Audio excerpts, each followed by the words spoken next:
Hello? Hello? Go on, dance. Go on. Just dance. Since 2006, MPs have been banned from claiming for accommodation leased from a partner.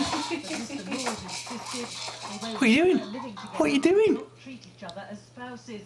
For example, we do not share bank accounts and indeed have separate social lives.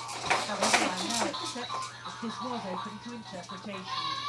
He has now found himself in a position where his desire to keep his private life private has been intruded upon by what we've seen in the media. But I am absolutely confident that he is not somebody who is looking to try and have a financial arrangement that personally benefits him.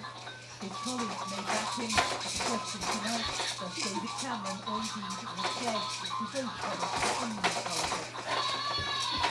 Well, the former chairman of the Committee on Standards and Parliament, Alistair Graham, said today that he was staggered that this information has only come to light now.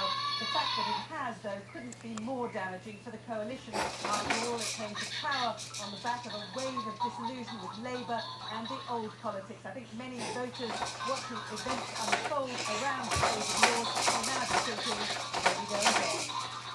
Right, Libby, thank you. Police certain the teenaging prostitutes in Bradford believe they may have found parts of a human body. An underwater search team made the discovery in a river not far from where the remains of another prostitute were found on Tuesday.